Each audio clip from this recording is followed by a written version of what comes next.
So thank you guys for coming out. We're going to go ahead and get started. Welcome. I am Julie Bolthouse with Piedmont Environmental Council. We are so glad to formally be announcing the formation of the Virginia Data Center Reform Coalition. I am joined today by 5 other speakers: Delegate Josh Thomas, Delegate Ian Lovejoy, Kyle Hart from the National Parks Conservation Association, Tim Cywinski with Sierra Club, and Elena Schlossberg with the Coalition to Protect Prince William County. Virtually, we also have Delegate Danica Roem joining us, and we also have a number of coalition supporters with us. Guys, raise your hands so the folks know who's with us today. Thank you guys for joining us. This coalition of over 25 environmental, conservation, historic preservation, and climate advocacy groups, along with homeowners associations and community representatives from all over the state, have joined together to call for statewide reform of the data center industry. This wide-reaching grassroots response has arisen as large data center campuses continue to be proposed in close proximity to homes and parks and sensitive environmental and historic sites like wetlands and cemeteries.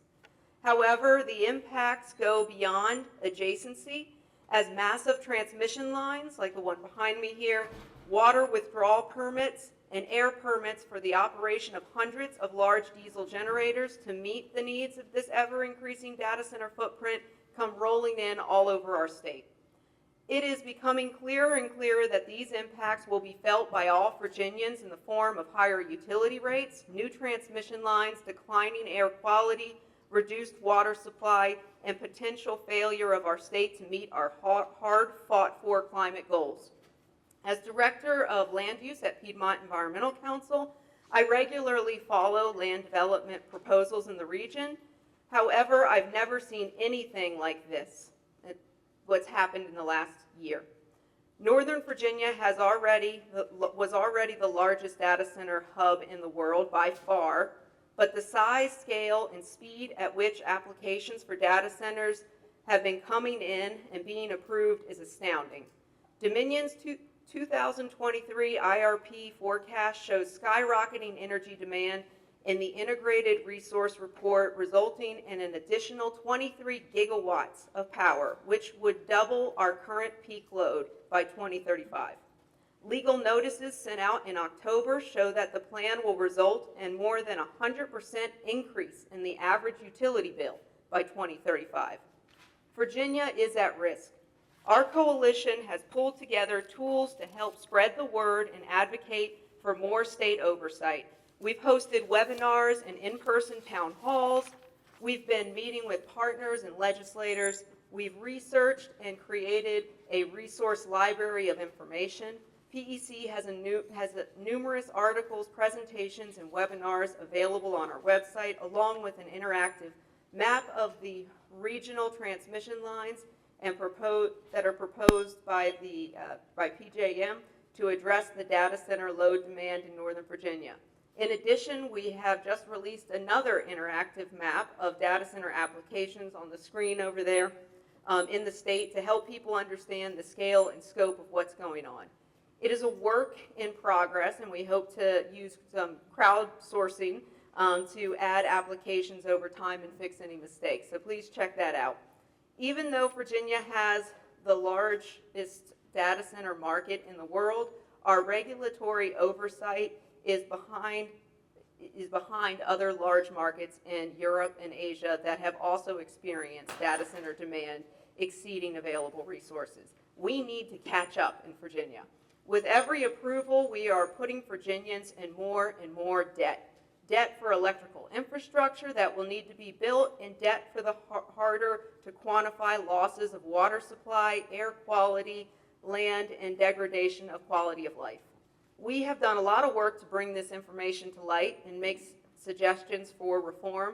We are asking for a comprehensive study of the cumulative impacts on the electrical grid, ratepayers, water supply, air quality, parks and land resources, and our climate goals as a state. And 2, additional state review, oversight, and mitigation of these regional impacts prior to allowing localities to approve large data center facilities. And 3, shifting the cost of this infrastructure and power generation from all ratepayers and onto the industry requiring it instead. In addition to these 3 major asks, the coalition has individual organizations that have their own key focus areas, and we urge you to speak to them about their specific concerns and their stories and the work that they are doing. We know that this challenge is massive, which is why we are bringing together everything we have and working together collaboratively to advocate for change before it's too late. So with that, I would like to invite our first guest speaker, Delegate-elect Josh Thomas, to come up and speak. Thank you.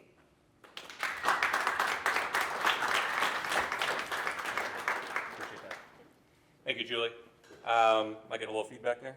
Yeah? Okay, good. Hey, everyone, my name is Josh Thomas. I am the delegate-elect for District 21, which is pretty much everything north of 66 here, this portion here, and this portion here, and right in the middle of that is a lot of push pins right here because about 2,000 acres of potential new data centers is part of the digital gateway. I would like to also draw your attention up here to this fantastic choice of words right here where we have coalition, all these different people coming together, and legislators, soon to be legislators like myself. But more importantly, and what I hope folks on both sides of this issue will understand, is reform. Everyone here today is a realistic, rational person who understands that we are not trying to kill an industry that has done some positive things for Virginia as a Commonwealth. We want to put sensible guardrails on it because it's a brand new industry. Just like cars, just like oil 100 years ago, there were some growing pains in the beginning, but eventually people, communities, and the government got together and we put some sensible guardrails on those industries, and that's what folks in this room are asking for here today. Sensible guardrails like energy consumption. We cannot have 2,000 acres of new data centers and think that's not going to have an incredible impact on our already taxed energy grid. We already have indications from Dominion and some of our other utilities that fossil fuel plants will have to come online to compensate for such a large energy requiring parcel. And after all the climate gains that we have worked month after month, year after year, to get Virginia where it is today, that would be deleterious to the project we've already achieved. And I want you to know that when it comes to some of the other people you're going to hear from today about what's already been constructed and that impact it's had on communities, I would invite you to go to my district and look across from Tyler Elementary School and look next to the Village Place, and you will see data centers currently being constructed within 40 yards or less of homes, of schools, with maybe a little berm no higher than that little wall over there. To stop what you can see, what you can hear, and light all throughout the night. So this is not only an energy issue, a water issue, it's a community issue because it's right among us here in the 21st District. So I'll be brief because I learned in the Marine Corps the best way to hold a crowd is to keep it 5 minutes or less. And so I'll just say this, I can't speak on behalf of the county or local government. I can't speak on behalf of what the governor's going to do, but what I can say is my talks both with Democrats and Republicans in the General Assembly is that the General Assembly is listening and we're ready to get to work. Thank you.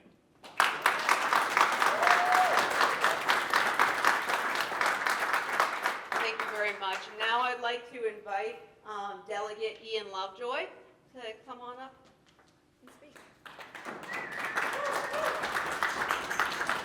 Thank you all, and thank you for the promotion. It's delegate-elect until January 10th. just want to be clear about that. And you know, a lot of this is going to echo there's some benefits to going first and speaking. So good job on that, Josh. So a lot of this is going to echo what Josh said. I always mention this when speaking to a crowd. This is a great spot to stand in and look out and see the people who have gathered together to fight for a cause. And I wish everyone could have an opportunity to stand here and see the faces of all the different groups that are represented here today. You have realized something incredibly powerful, and that is that your voice alone is good, but when you join with many, many voices, you can be heard much better. And so I applaud you for coming together, for pooling your interests and creating this coalition and doing the work, and more than simply taking issue with data centers and how they're being developed, but coming up with reasonable, practical requests that most people, I think, will find reasonable and implementable. So often, people are simply screaming into the night. You are taking that one step further. You're organizing. You're speaking with a coalesced voice. And as a legislator to be, I appreciate that. You've given us clear instructions on what you would like to see done. You've given us parameters that you would like to see met. You've given us a list of reasonable legislative goals and objectives. And I'm sure Josh would agree with this. Something that you absolutely have in your corner is, I think you have a unified legislative bloc, particularly coming out of Prince William County. The most meetings I've had bipartisan with other electeds and electeds to be has been about data centers. They have been productive. Your Prince William County delegation in particular is of a like mind and working together. You're going to see many of the things that were outlined in your opening remarks presented to the General Assembly this year. I've put in bills myself, particularly, I broke politician rule number 1, Ian Lovejoy, House of Delegates, District 22. That's what I represent. I don't have as many pins as Josh, but our pins, I represent this area as well. We have a slightly different animal brewing down here, which is almost all of our data center is infill next to residential neighborhoods. And it's not quite as interesting or compelling as the massive power loads you might have up here. We don't have a battlefield right next to us, but there's, next to all that, one of the most impactful things you can imagine is sharing a property line with a data center, not only through the construction process, but once it's built. We are living in a county and a state and a world where planners don't seem to think there's a problem with that. So when Josh is talking about putting up the guardrails and defining what is appropriate, clearly something is amiss, particularly at the local level where we live, when a project can be built within 500 feet of a home and no one in planning bats an eye. I am a local government guy. I came from 8 years on a city council, and I will tell you, not to begrudge the governor, but there is no harder job in politics than serving at a local government official. And what I will tell you is, when I was a city councilman, probably I would have looked and seen and said, oh, the state coming in and redefining these things. I don't know what I would have thought about that as a councilman, but I can tell you what I think about it right now as a delegate, and it is absolutely appropriate. When the local government does not meet its standards and expectations of its residents, when it's allowing these types of things to happen, it is 100% appropriate for the states to step in as a compelling interest. And so you're going to see that. So I don't believe anybody here wants to kill an industry. They want an industry that's a good neighbor. And I think everything that we're going to be submitting, all of the bills we're going to be talking about, is going to be about helping to train them to be good neighbors. Today is not where this feels like a launch. If this is a beginning, it is certainly not an end. When these bills get introduced, we need you. We need you in Richmond. I know it's a haul down there, but we need your help and support in working with these, talking to folks, talking to your legislators around the state. But it is certainly true. This is an idea whose time has come. We have been working for quite some time incrementally. Bills have been proposed and killed, but it is finally happening now where the impact to us is reaching out throughout the state. Power has to get here somehow, and it's carving through neighboring jurisdictions and neighboring counties, and people, particularly in the House of Delegates and Senate, are realizing what this is going to do for their community. Even if they don't have a data center, they're in the alleyway where the power transmission and the infrastructure is going to need to go. So the rumblings are positive. Everyone has submitted bills on this topic. We're going to see what comes out of the hopper and what kind of gets consolidated and what gets merged, but you will see, I think, you will be happy with the legislative agenda, particularly coming out of Prince William County. We need your help when it comes time to go to those committee meetings and to help this stuff get passed. So again, I thank you to the organizers. Let your voice be heard. Speak loud. Don't stop speaking. Hit us over the head with it and keep going. So thank you so much. Thank you very much. And now we're going to, because Danica Roem unfortunately could not join us, Delegate Danica Roem, she has given us a video to share, so we're going to put that on the screen and hear what she has to say.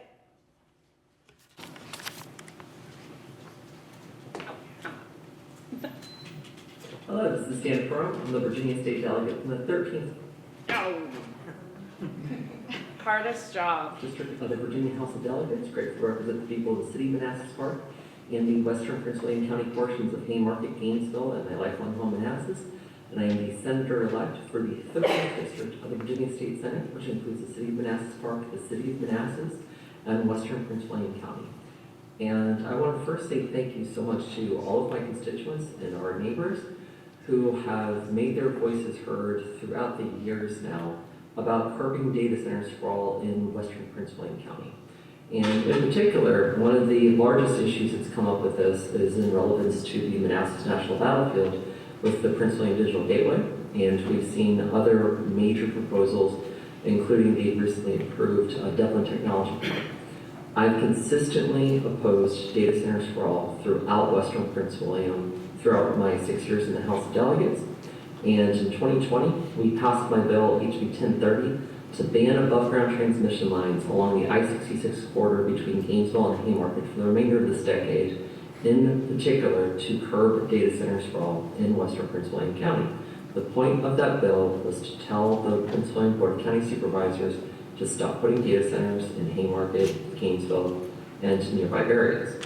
Likewise, because of what we've seen over the last few years, in this past year, I introduced 3 pieces of legislation designed to fight data center sprawl. And I was also the House patron of Senator Peterson's bill to prohibit data center siting near a national or state park.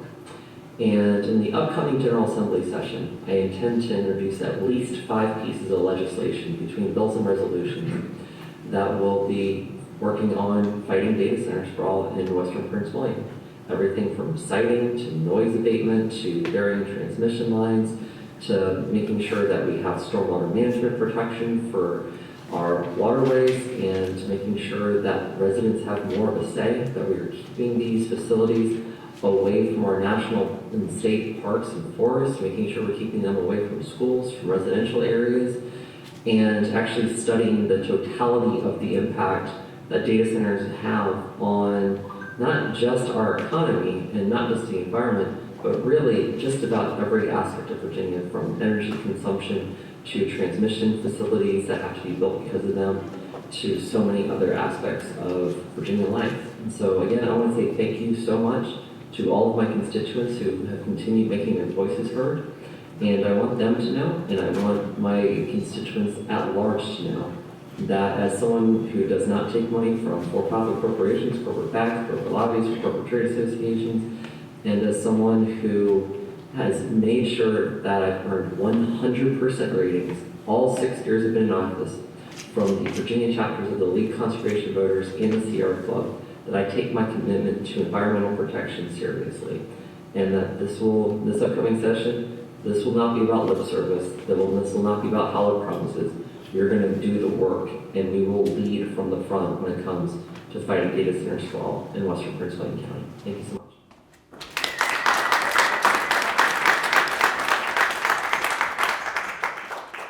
Now with that, I'd like to invite my colleague Kyle Hart from the National Park Conservation Association to speak.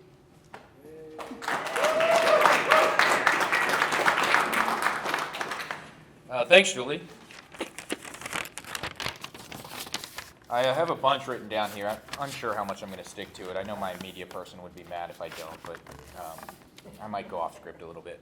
So first and foremost, thank you all for being here. As Julie said, my name is Kyle Hart. I'm with the National Parks Conservation Association, or NPCA. NPCA, we are a nationwide nonprofit dedicated to protecting and enhancing America's national parks for present and future generations. We are a national organization. We have roughly 1.7 million members and supporters nationwide and globally. And more than, or roughly 45,000 of those reside here in the Commonwealth of Virginia. We were founded in 1919 by the first director of the National Park Service, a gentleman named Stephen Mather. And when Mr. Mather stepped down from his role at the National Park Service, he recognized that the parks would need a voice, that they would need somebody outside of the organization, outside of the official capacity of the Park Service, who could speak for the parks. And I like to say that, similar to, as the Lorax likes to say, he speaks for the trees, NPCA, we speak for the parks. Historically, NPCA has a sort of a long-standing record of fighting inappropriate development fights here in Virginia. in the early 2000s, we fought, along with our partners at the Piedmont Environmental Council and American Battlefield Trust and others, a proposed Walmart at the gates of Wilderness Battlefield, directly adjacent to General Grant's historic headquarters in Orange County, Virginia. We fought the Atlantic Coast Pipeline with our partners at the Virginia League of Conservation Voters and the Virginia Sierra Club to great success, which would have had a lot of impacts on the Appalachian National Scenic Trail and climate change, obviously, and all of these other waterways across Virginia. To be frank, I like to say that NPCA has been in the thick of fighting inappropriate development for decades now. And we're proud to stand with our partners and our members and supporters across the state to continue to do that today. It has become clear to us that an unregulated data center industry represents the single greatest unified threat to national parks that we have ever encountered in Virginia. Allow me to explain. So in 2021, I'll never forget this email. We got an email from a supporter of ours who lived in the area about a proposed data center, a data center complex of about 1 million square feet, which is the equivalent of roughly 5 Walmart supercenters, quite literally inside of the authorized boundary of Prince William Forest Park, a large park in southern Prince William County that protects, as the name implies, a large forest, the largest intact forest space in the Northern Virginia region, and that's what this national park is for. It's a haven for wildlife, for campers and hikers and bikers, and a developer had decided that they were planning to build inside of an in-holding, about a 60-something acre in-holding in the park. They wanted to build a data center complex. Their plans was to fill in numerous acres of wetlands, cut down dozens of acres of trees, bulldoze the whole thing, and build a data center. We were opposed. A bunch of partners were opposed. I'm going to evoke the memory of Kim Hosen here for a bit, who was the founder of the Prince William Conservation Alliance. I'll never forget, I picked up the phone, I called Kim, and I said, we had never spoken before. I said, what's going on? And she said, I'm glad you called, because she had so much to tell me, and frankly, I had a lot of catching up to do. So at the time, the Park Service was opposed, and we all showed up to this hearing, and despite public opposition, despite Park Service opposition, the opposition in the environmental community, this plan was approved, and we all kind of were like, wow, like, many folks in the environmental community kind of realized at that time that we were up against something that we had not historically encountered. I like to believe that environmental nonprofits, the National Park Service are respected entities in the state of Virginia, and to essentially have our concerns almost brushed away as if we didn't have any idea what we were talking about, we were a bit perplexed by that. And so we kind of had to take a step back, and then almost immediately after that, as we've heard today, came the Prince William Digital Gateway, another data center mega complex, admittedly much bigger than the Potomac Technology Park, the one in Prince William Forest Park, but just another data center mega complex opposed by the Park Service, opposed by environmental groups, opposed by the community, on the National Register of Historic Places, American Battlefield, American Battlefield Registered Core Battlefield. Once again, despite opposition, this project has advanced forward at every step of the way.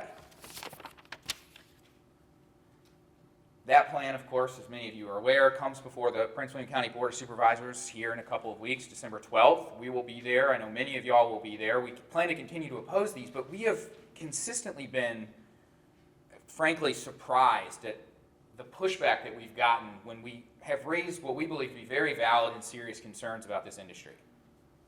Moving beyond Prince William, another data center complex, mega complex, 800 plus acres in Caroline County on the banks of the North Anna River, directly across the river from a portion of the Richmond National Battlefield Park, which is owned by the National Park Service.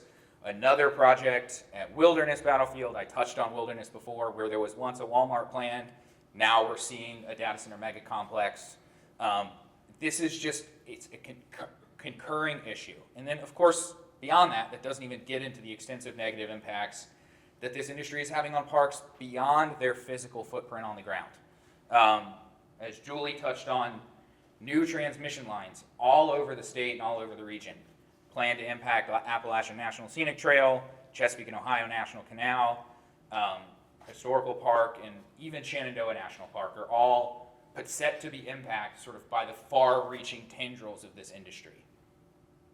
And as Julie also mentioned, and as our partners at the Virginia Sierra Club are about to discuss in depth, the climate impacts for this explosive development cannot be understated.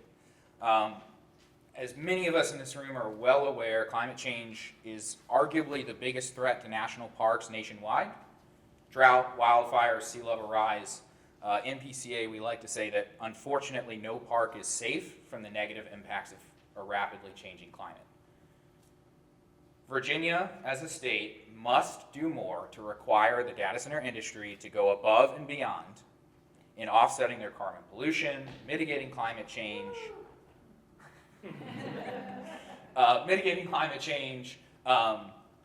they must do better on the transmission lines. They must do better on siting. Like, there are so many reforms that people have laid out today that you can find in our materials over there on the table that we've laid out in our briefing book papers for the Virginia Conservation Network white paper. I'll conclude today by saying that, as I've kind of said, it has become clear to NPCA and dozens of other partner organizations across the state that more must be done to regulate this industry. If the state wants to be a global leader in data center development, it must also be a global leader in protecting our national parks and waterways, protecting our climate from impacts, and regulating and reforming this industry. Yes.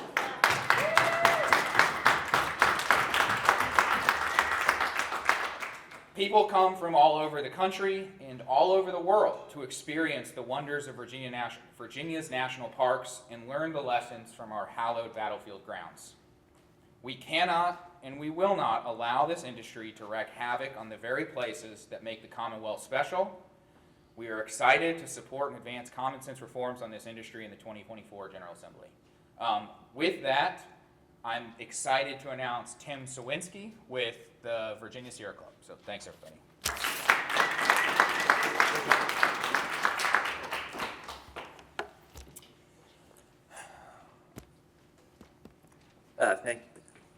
Can you hear me? Oh, okay. Different feedback over here. Sorry, I wasn't expecting it. Anyway, as mentioned, I'm Tim Cywinski. Thanks for getting my last name right. No, you were very close. I lead communications over at the Sierra Club Virginia chapter, statewide organization. And as you can see from this banner over here, this issue has a far-reaching impact and represents concerns from multiple different perspectives. From the Sierra Club perspective right now, two of the main things we think people should be concerned over are impacts on ratepayers, on struggling Virginia families, and of course, how this issue can exacerbate the climate crisis, which is already reaching a boiling point. We need to establish that the Virginia's data center burden is not a NOVA issue. It doesn't exist in a vacuum. It is a quickly becoming a state issue, and if safeguards aren't put in place, it's going to become a climate issue. So first, let's start with the ratepayer impact and what that looks like for everyday Virginians.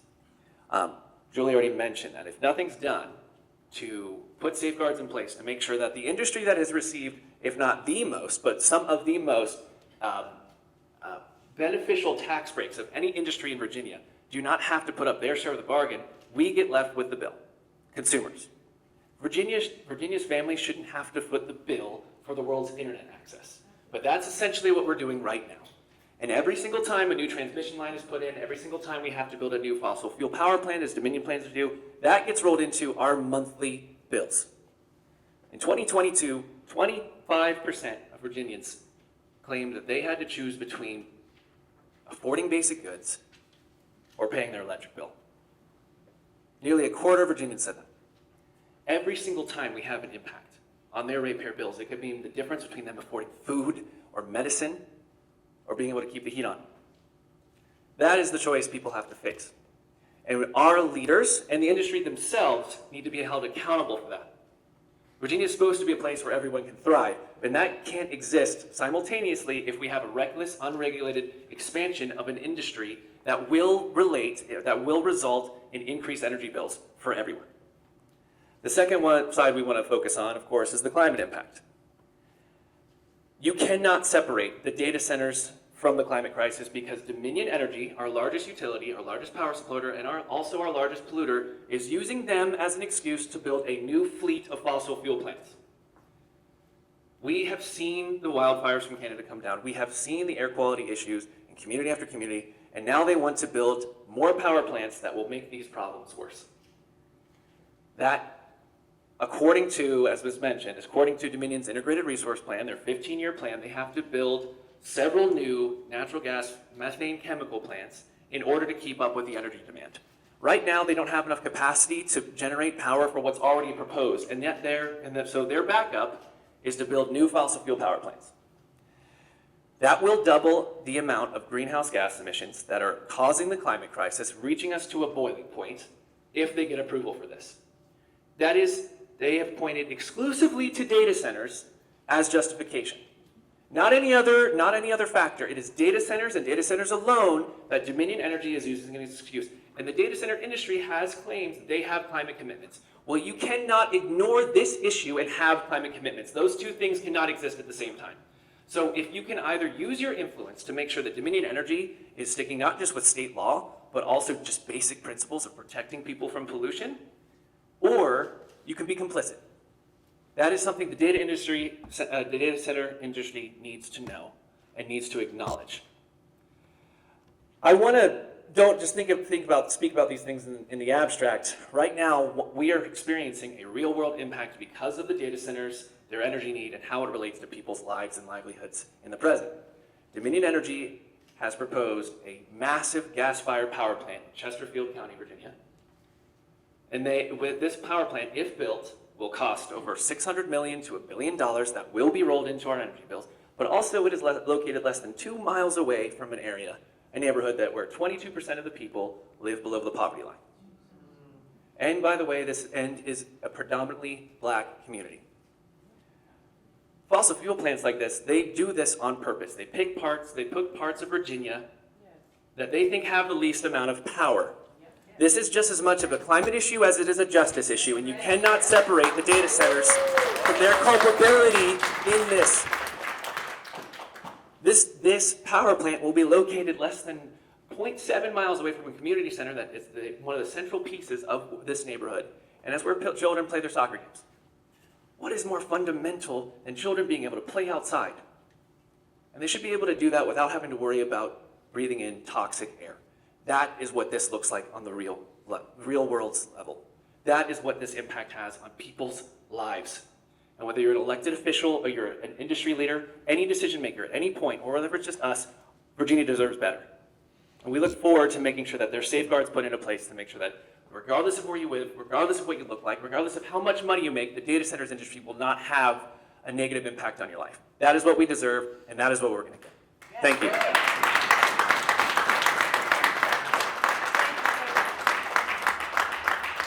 I'd like to invite my colleague Elena to come up and speak. She is with the Coalition to Protect Prince William. She's going to close us off. First of all, I love that Julie didn't even try Schlossberg. So, my name is Elena Schlossberg, and I'm a proud Virginian. And can everybody hear me if I just talk like this? Okay. So, I'm a proud Virginian, and for me, I see hope. This is what I am witnessing today is hope. This is hope. These citizens are hope. 9 years ago, I founded the Coalition to Protect Prince William County at my kitchen table. And it was based on a secretive Amazon data center campus and an extension cord that was going to impact thousands of residents. And my kitchen turned into a war room. And in that war room was a map. And we were delivering flyers, because in the olden days, that's how you communicated with people. One-on-one. And Karen, raise your hand. This is Karen Sheehan. Just come here for a second. Karen Sheehan had a flyer delivered at her mailbox. And it had a picture of a transmission line, and it said, "You are at risk." And we met, and she said, listen, I'm very busy. I am a program manager for Time Warner Cable. I can only give you so much of my time through the holidays, because of course this was December. And I just want to say, it's 9 years later. Karen's now retired, collecting Social Security and Medicare, and I now officially have my AARP card. This fight has been going on for years, and finally, maybe some of you dream about winning the lottery. This is my dream. My dream is standing up for residents throughout the Commonwealth who don't deserve to have their quality of life ruined by the wealthiest industry in the world and have our legislators sit by and do nothing. We are in a time where bipartisanship is almost impossible. But look at who is here today, Republicans and Democrats. And when I hear delegate-elect Lovejoy talk about getting on a bus, we were on buses last year when nobody even knew what a data center was. And I appreciated Kyle mentioning Kim Hosen, because her office is right over there. She is no longer here. She would be so proud of this community, of these people who refused to give up. And that is what this is about, is hope. And last year on that bus, it was February 3rd, and my mother had just passed away that Monday. And I knew that she would want me on that bus, defending the rights of people who didn't have a voice.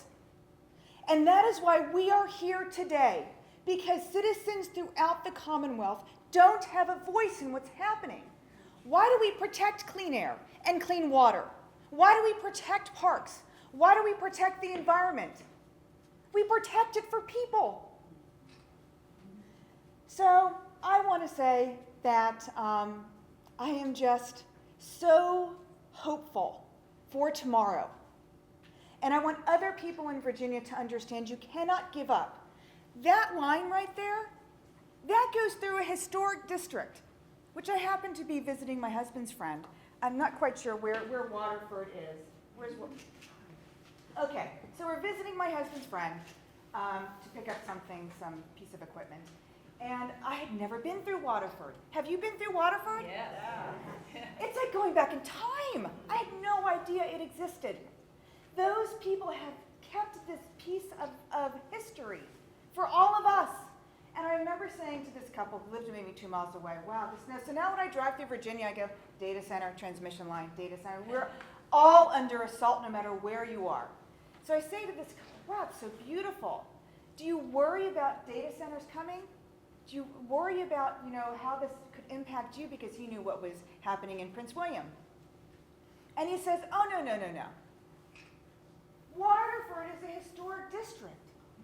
They would never come near Waterford. And I get in the car with my husband, and I turned to him and I said, honey, he's got no idea. He has no clue what's coming. Little did I know this line was coming. What we are saying as citizens of the Commonwealth is enough. Enough. And if I could sing, I would do that song.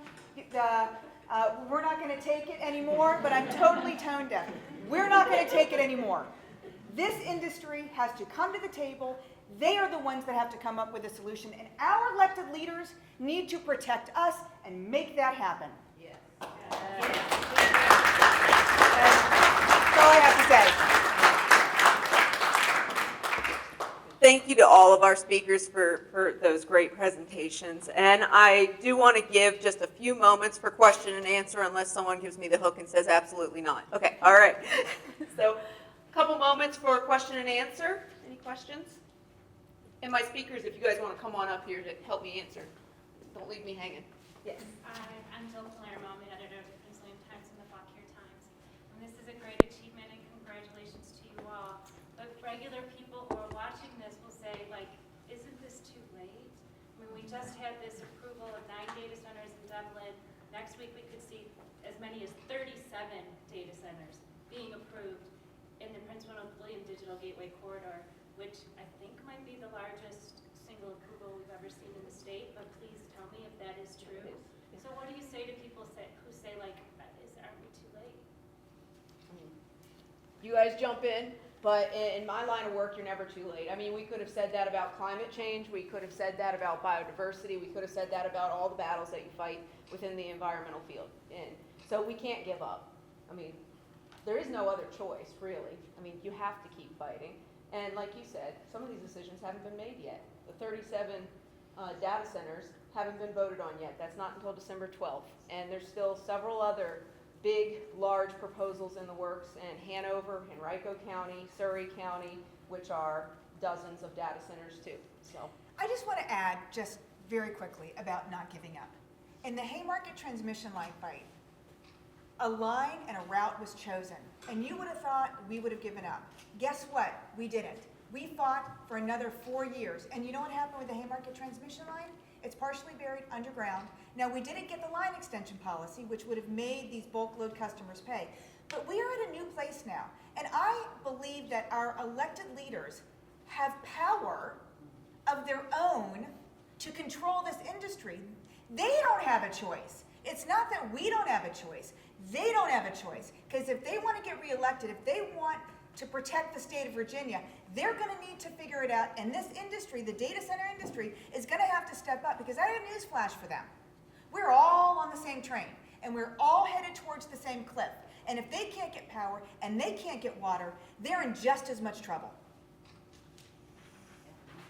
all right. Yeah, well said.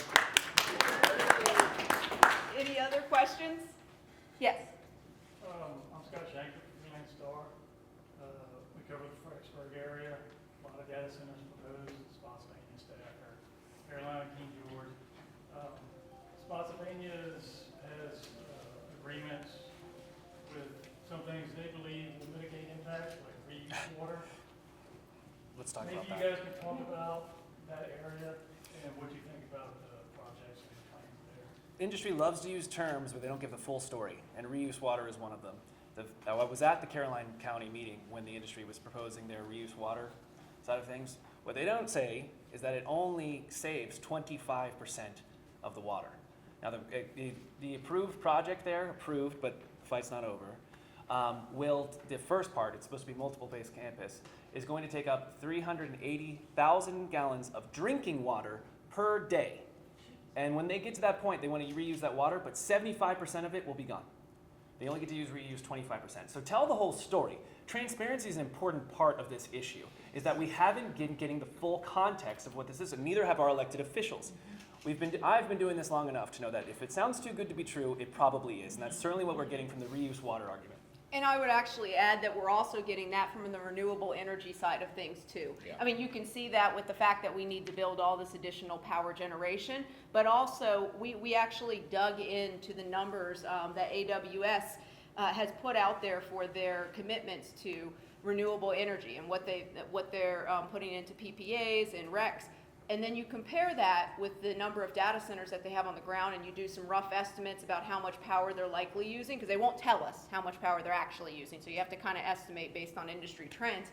And it's clear that it's at least 4 times, at least minimum 4 times as much as they are even committed to. Not that they have actually built out and actually have on the ground, they've committed to for the next 5-10 years. And to add on to this is an important distinction between the current data centers that we have and the AI data centers that are coming. The AI data center, we already know that the data centers that are currently existent in Virginia aren't AI data centers. They will require 3 to 5 times more if it's of power if it's an AI data center. The industry is pushing AI like nothing I've seen before, and perhaps there's some benefits that can come from it. But if Virginia has to share the entire burden, it's not fair. I was about to say it's not effing fair. It's not fair for us to hold that. So the data centers industry, and again, AWS has received more tax breaks and more tax benefits than any other industry in Virginia has ever received. So they have to put up some of the share. They have to be responsible for a lot of this. It can't just be passed on to us.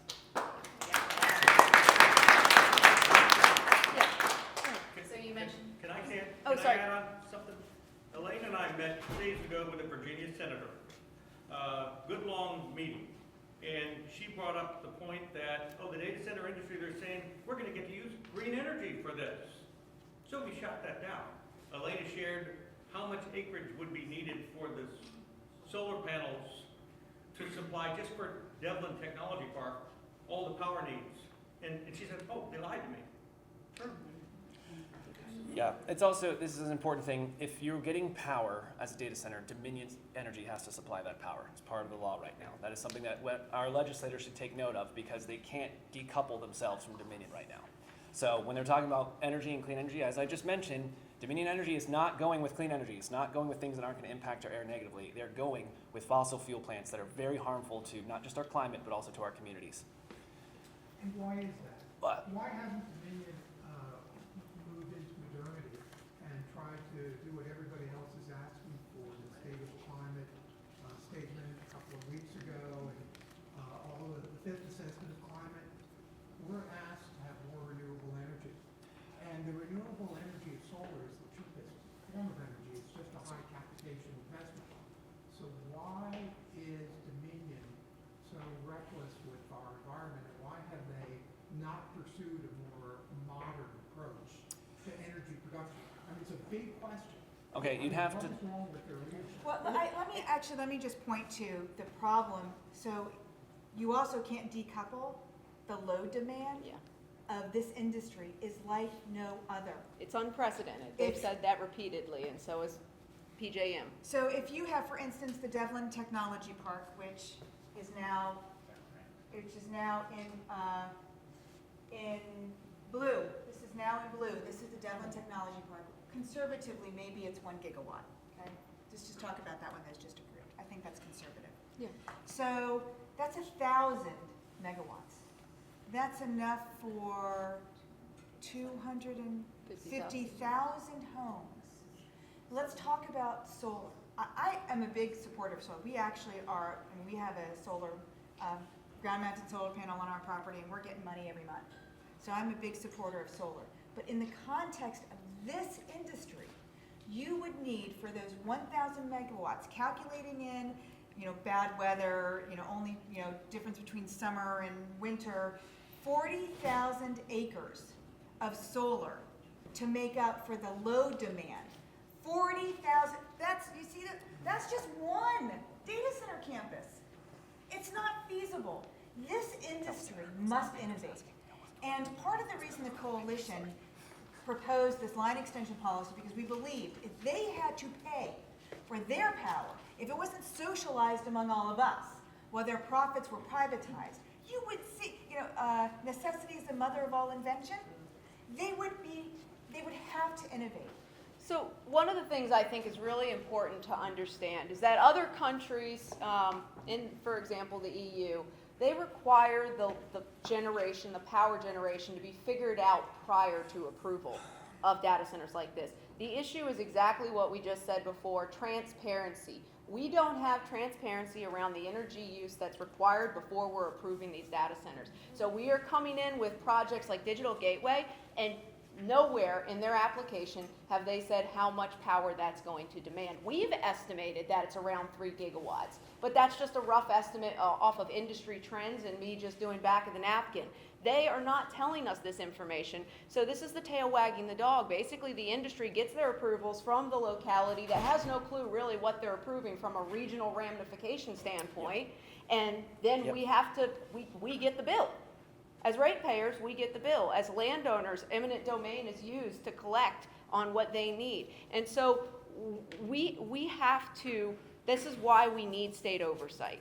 We have to get a handle on this. We have to start requiring this information prior to approving these applications. And to answer your question about why are we not doing it through renewables, I think you really have to ask Dominion about, their IRP and why they shifted it. But I will tell you, in their IRP, it does include renewables. It really is throwing everything at the wall, including fossil fuels. So yes, they're doing solar. They're projecting that they're going to build more solar. They are projecting a lot more battery storage. They are projecting small modular nuclear, which is an untested technology and is pretty costly, at least at this point. They are projecting more wind. But they're also projecting keeping fossil fuels online longer than they should have been under the Clean Energy Act. And also they're projecting new natural gas, fossil fuel sources. And that's the problem. And can I just reiterate something that she just said? I spoke with Dominion Energy on October 25th, and their representatives, because we have a 110-foot data center, the tallest in all of Northern Virginia, is trying to go in by us, and they require a new substation. Dominion is not being brought into the process at all. It's until after they get approved, and once these get approved, then Dominion has to provide them power. So this is a problem with our process.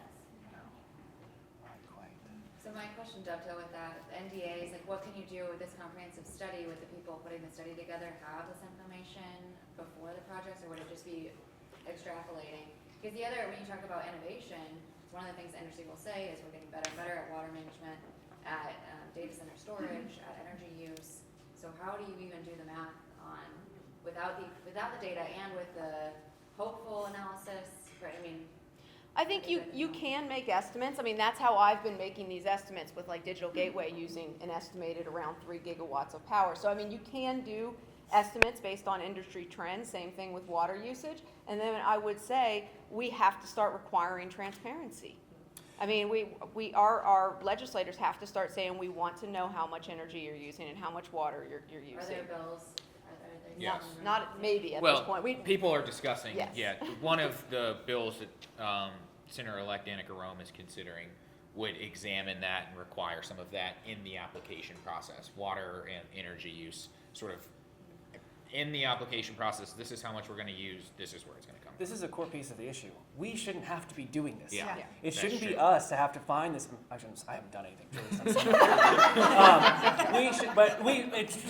It shouldn't be community members. It shouldn't be nonprofits having to do the load of all the research. That should be the decision makers themselves. This is what they signed up for. Yeah. I know it's hard, but this is what they signed up for. And then, I think Chris had something to add. I'm Chris Miller with Julie. He's the president of Piedmont Environmental Council. So this idea of transparency and accountability and knowing before you make decisions is not unprecedented. We had a similar phenomenon with land development for sprawl, where local governments were making land use decisions that drove the expense of highways that were borne by the taxpayers in Virginia as a whole. And that's why we now have a requirement for traffic impact analysis before a major rezoning. So the idea of the state requiring analysis before a local decision occurs is a well-established precedent. And given the fact that we're talking about doubling or tripling the energy use in Virginia, this can't happen too soon. We need to know before we're committed how much of an impact we're dealing with, and then decide how we're going to deal with it. The cost shifting, the better efficiency, the improved air quality regulation, all those things are going to be part of that, but you have to start knowing about how much and when it's going to occur. Yeah. I think I saw another reporter question over here, Yeah, maybe go ahead. Jill, or, hold on. Oh, I'm sorry. Where was Yeah, that? okay. I'm Clancy McQuigg from the Lakewood Occoquan Civic Association, and we've been involved in this for over a year. We sent a 10-page letter a year ago in November on how to mitigate data center impacts on the county. The county Board of Supervisors told the staff, stay away from that, we don't want to mitigate anything. So if you want to make a difference, get your Board of Supervisors to tell the staff to work on mitigation. There's no reason for any data center to use any water from the public water supply. It can all be done on-site with thermal recycling. All right, there's no reason to use as much power as they are, because if they do recycling on site with water, the cooling load goes down, and there's changes we ask them to make to the building design, which reduces the thermal energy that the building absorbs during the summertime. Good points. There are a lot of easy things to do that don't cost a lot of money that can mitigate this whole thing. And the other thing, IBM's going to put them out of business because they have developed a chip for running data centers that uses 10% of the power of the current chips. So Dominion's building all this electrical infrastructure to serve a non-existent market. 5 years. In 5 years, the power market will go away. Largely because that is on the agenda for all of these data centers across the country. If they can save 90% of their power bill, I think they may not be very bright, but they're not that stupid. And we can't rely on the stupidity of them. Julie, I'm sorry, I just want to introduce Ashley, Ashley yes. Studholme, who is the new executive director for Prince William Conservation Alliance. She was the one that found this fabulous space for us, and so I just wanted to, without Ashley, and I just wanted to say Thank you all for being here. Jill, did you have another question? I just wanted to come back to the timing of this and also to help Virginians understand the scope of the data center industry. I'm sorry. Yeah. I'm sorry, we couldn't hear you. Okay, just wanted to come back really quick to the timing of you guys coming together. If it's Digital Gateway or the legislative session or after the election, if you could speak to that a little bit, like About why what? now, and help people understand the scope of the data center development in Virginia. Can you and put the Digital Gateway into that context too? I'm happy to take that one. Okay, So, go for it.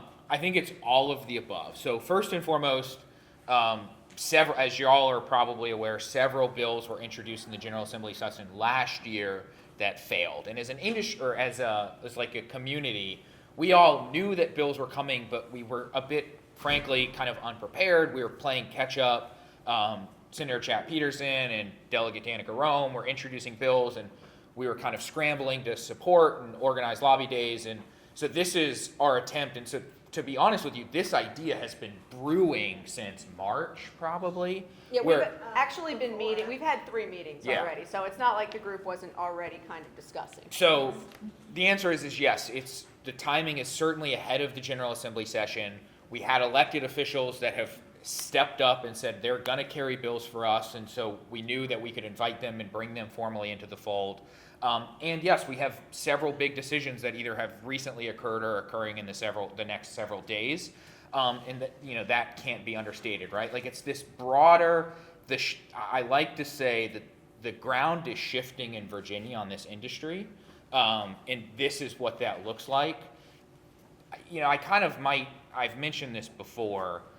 Digital Gateway, without a doubt, was the impetus for all of this, right? I think Digital Gateway is all in one fell swoop everything that is wrong with this industry in the state of Virginia.